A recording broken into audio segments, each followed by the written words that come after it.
Welcome back. The UN Secretary General is calling for the Security Council today to vote on a ceasefire in Gaza. That vote likely to come as early even as 3 o'clock. It's a move that the U.S., the U.K. and France all oppose. U.S. Secretary of State Tony Blinken, meanwhile, just warned his Israeli counterpart that the civilian casualties in the Gaza Strip are too high. So let's bring in Michael Oren, formerly the Israeli ambassador to the U.S., Knesset member, as well as Deputy Minister for Diplomacy in the Israeli Prime Minister's office.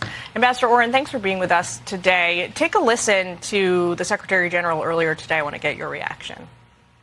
The people of Gaza are being told to move like human pinballs, ricocheting between ever smaller slivers of the South without any of the basics for survival. The brutality perpetrated by Hamas can never justify the collective punishment of the Palestinian people.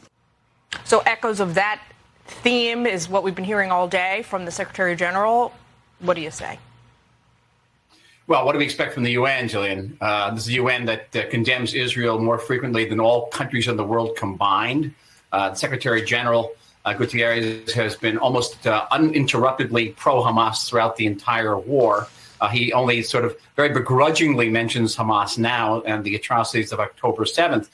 A ceasefire. Understand what a ceasefire is. Ceasefire means that Hamas gets away with mass murder. It means Israel loses the war. It's simple that. It means we have 250,000 people who are now homeless in our country. They can't go back to those borders. Communities as long as Hamas can reorganize, regroup, rearm, and stage the next attack, which is precisely what Hamas leaders say they're going to do. They don't hide it. Why would the UN want to come out so unequivocally on the side of Hamas against Israel? Why isn't the Secretary General calling on Hamas to release the hostages, to surrender, and end the war literally within a second? That's what began the war. And all of the truly terrible damage being done to Palestinian civilians is all because of Hamas, because Hamas is using them as human shields. And when they move out of a combat zone, Hamas moves with them. So Israel has no choice but to win the war to its utmost, do our absolute utmost to reduce civilian casualties. But at the end of the day, those civilian casualties, their blood is on the hands of Hamas, not ours. So what is the answer to that question of why, in your estimation? What does it come down to? Is the Secretary General inherently anti-Semitic? Is it that he's prioritizing the interest of Arab states over Israel? What explains it? Well, if you look at the International Holocaust Remembrance Agency, which is called the IRA definition, which is accepted by 36 countries around the world and has been implicitly recognized even by the Biden administration, it holds that if you're holding Israel to a completely unique set of standards that you would hold any other democracy, that is implicitly anti-Semitic, is inherently right. Anti-Semitic. So clearly the UN holds Israel to a different standard every day, not just today. And so I think that the UN is irredeemably anti-Semitic. And I would go even so far, I don't understand why the New York City actually hosts the UN. I think the UN would be very good if it moved to Tehran or Damascus or another suitable capital for its world outlook. Yes, the answer is yes. I think that the Secretary General has been uninterruptedly pro-Hamas throughout this entire crisis and the call for a ceasefire.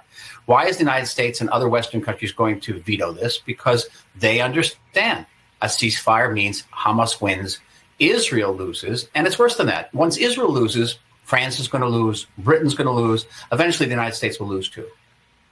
What do you make about, I want to just turn your attention while I have you, to this crisis of anti-Semitism we're seeing, the scourge of anti-Semitism on U.S. college campuses, what you saw in the testimony from Harvard, MIT, and UPenn presidents this week? Did it shock you?